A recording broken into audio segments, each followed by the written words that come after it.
I really struggle to wake up at 7 a.m. and this literally backfired. So, you want to be a morning person, but right now you're probably a night owl, or you go to sleep very late and then you just think that this is just not for you to wake up in the morning because you cannot do that, or you just think that this is just not for you. Even though if you were waking up earlier, you would probably have more things done by midday, or you will be more productive or efficient in general. If that sounds like you, this video is for you, because today we'll be talking about how to become a morning person, even though you might be a night owl or you feel like it is impossible. And let me tell you that it is possible to become a morning person, and this is something what I've been doing for the last couple of weeks, trying to wake up at 7 a.m, go to the gym and then have plenty of time before I even start work. And the first couple of weeks were fine, but now, just to be honest, it's freaking hard. But it is just hard to sustain if you don't prepare yourself night before, or you don't have a schedule for the morning. So we will talk about everything in this video: how to set yourself up for success and to actually become a morning person and to remain morning person, and what to do before you go to sleep and after you go to sleep, based on science and psychology, to help you thrive in this process of becoming a morning person. For anyone new here, I'm Justina. I'm an occupational psychologist and empowerment coach, and I love psychology, I love neuroscience, I love science in general, focused on optimizing your mental health and your physical health. And a few months ago, one of my challenges was to quit sugar for January. I had no sugar January, and this literally backfired. But recently I've been thinking about starting waking up at 7 a.m, getting the gym done, out of the way as soon as possible, and then starting my work. And let me tell you about my experience and what to do to make this transition from being a night owl to a morning person as smooth as possible and as sustainable as possible. Because you might be thinking that there is no freaking way that you can change your chronotype. We've been taught that there are two types of chronotypes, like night owl and morning lark. And chronotypes are basically your natural sleep and wake cycles. And some of us might be morning larks, like my partner, or some of us might be night owls, that we just function a little bit better in the evening or maybe even after midnight. But did you know that you can actually change your chronotype? You can't really rewire your DNA,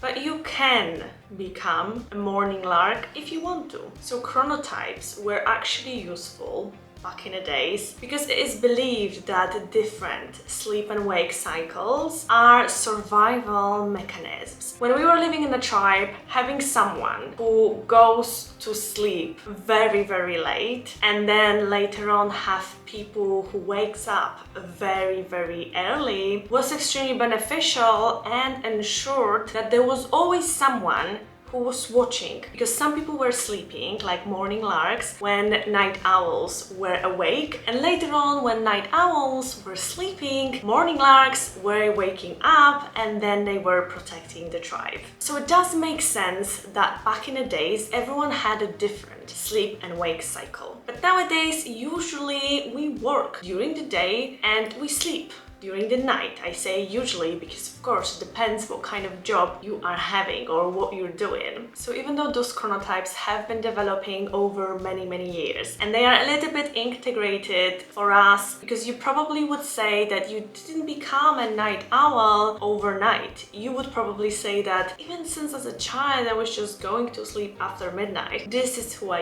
am. Despite that, you can change your sleep and wake cycle and start waking up early in the morning. And even though it probably sounds extremely difficult and daunting, and don't get me wrong, I'm on this phase when I really struggle to wake up at 7 a.m. because I don't do certain things that would make it much easier. We're going to be talking about today those things that will make it much easier for you, so you don't have to suffer like me every morning. Because let's be real, you cannot be going to sleep at midnight or 3 a.m. and expect to wake up at 7 a.m. rested and be like, sure, let's wake up at 7 a.m. If you have only 4 hours of sleep, there is no freaking way that you want to wake up at 7 a.m. So if you want to have an early morning, you need to start the night before and focus on the sleep. We don't want to compromise your sleep because sleep is probably the most important process of your life, except breathing and hydrating yourself. But sleep really impacts all the other processes later on throughout the day and throughout the night. So getting a good night's sleep is crucial for an early morning. And it all starts with adjusting your nighttime routine. And we all know some basic necessary steps, like maybe dimming lights, keeping consistent sleep schedule, so going to sleep at the same time so your body knows when to go to sleep, or avoiding screen time, or wearing a blue light glasses when you're watching TV. These are the basic things that you should take into consideration and do them because they do help you so much to go to sleep. But the most important thing is probably unwinding after the day. So we are living in such a busy and stressful environment, especially if you're living in some bigger cities like I am in London, and all the time we are on this on mode that we just keep on going, we just have to keep on doing things, and we are exposed to so many stimulus that before when we go to sleep our body is still radiating everything what happened. So we need to help our body to turn off before it can fully turn off during the sleep. So that's why during this moment watching TV, for example, or scrolling on your phone is really a horrible idea. You're not letting your body or your mind to relax and unwind because you're all the time giving your body and your brain more things to absorb, and there is no time for rest. So when you go to sleep and you're laying on this pillow, you might not fall asleep straight away. You might start overthinking, or you might start playing your day back or planning something for the future. I tend to just lay in bed and plan my lunch in 50 years because it's so important for me in that moment, right? So to unwind during that nighttime, find something for yourself, like reading a book, drinking a relaxing tea if this is your thing, doing a gratitude journal so you can summarize your day before you go to sleep, so you don't have to overthink about every single thing you want to tell yourself or think about in that moment, because you already thought about it before when writing that journal. You can go for a walk before sleeping because it clears your head. It detaches you from this busy life and you can just stop thinking for a moment. Unfortunately, you need to isolate yourself from the world before the time of going to sleep. So then you can actually fall asleep the moment you go to bed. Also, healthy lifestyle can help you with having that regulated sleep and wake cycle, which will later on help you to fall asleep the moment you actually want to fall asleep. Like nutrition, eating a balanced diet, something what works for you but in a healthy way, will help you to regulate your energy levels throughout the day. And then the moment when the day ends slowly, you will be having less and less energy, so then you can eventually fall asleep the moment you want. You also want to avoid having heavy meals before going to sleep, so probably eating your last meal 2-3 hours before going to sleep, because if you have full stomach, your body will be focusing on digestion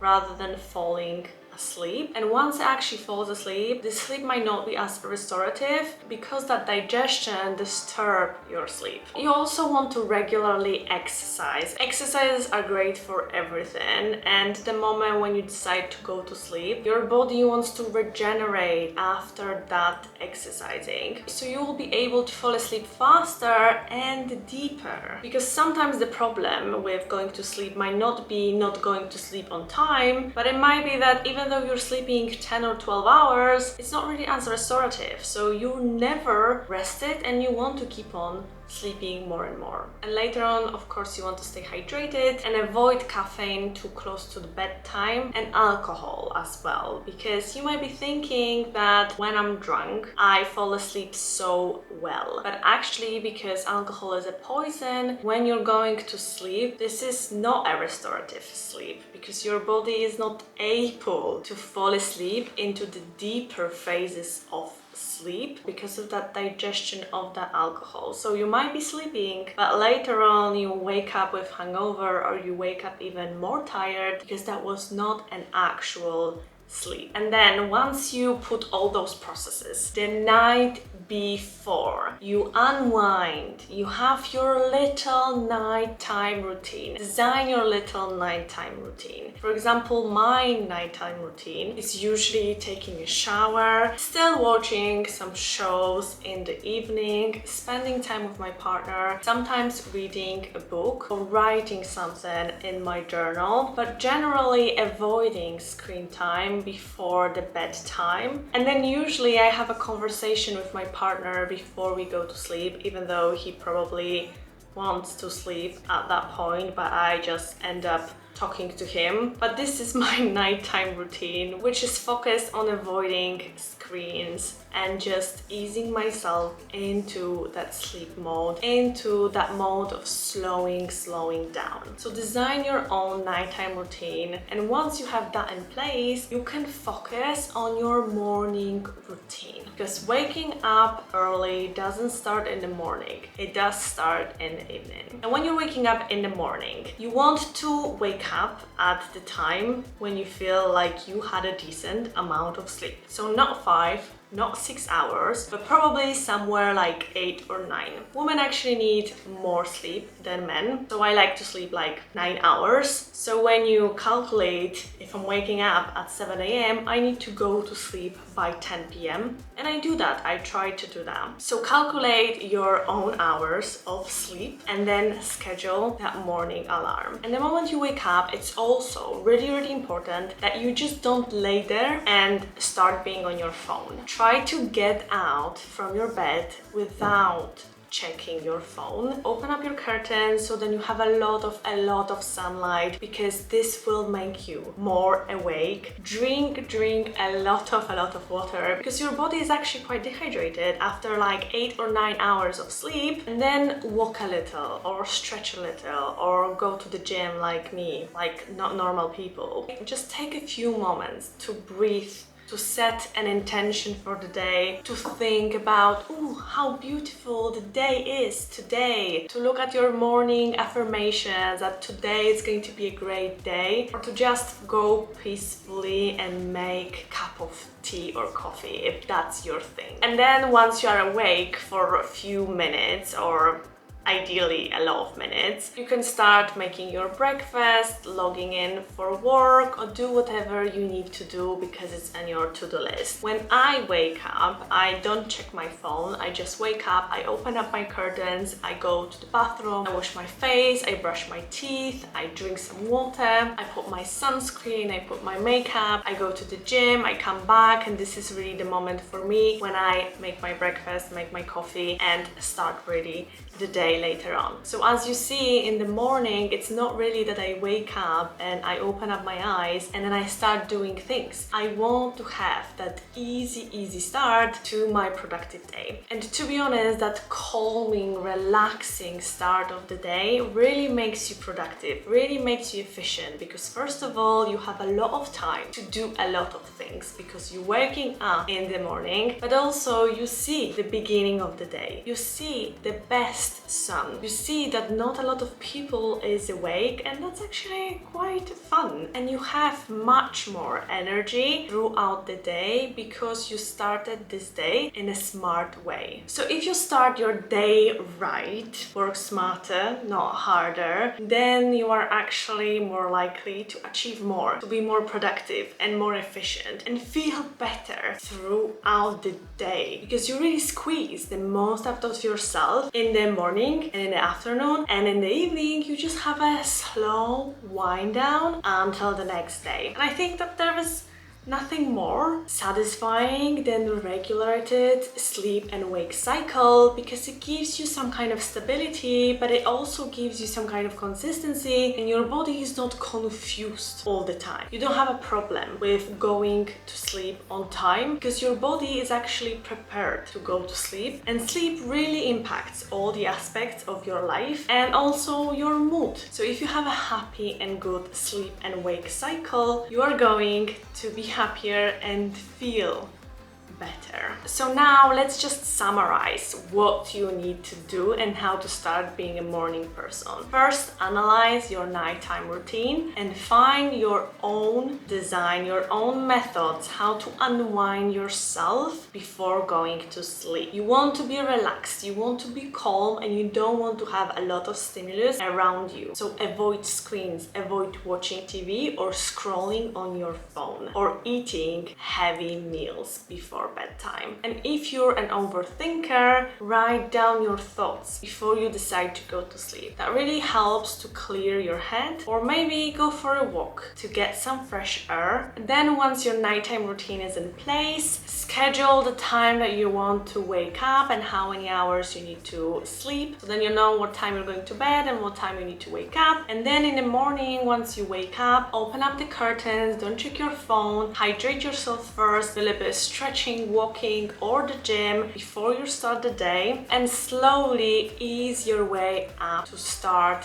the day. So you don't have to rush for your day, and it can be a relaxed, positive experience in the morning. And of course, don't forget about nutrition, exercising, and also a condition of your bedroom. Quiet, dark, and colder places are basically ideal, so you can really shut your brain down when you're sleeping and have this restorative deep sleep. And don't forget that it is a journey, so sometimes it's going to be hard, sometimes you're going to get off this routine and it's going to be extremely difficult to stay consistent, but actually consistency is so important. Sleep consistency is probably more important than sleep length, so still try keep on waking up at the same time and going to sleep at the same time, so your body can adjust and know when to wake up naturally and when to unwind naturally to prepare yourself for sleep. And once you do that, let me know in the comments down below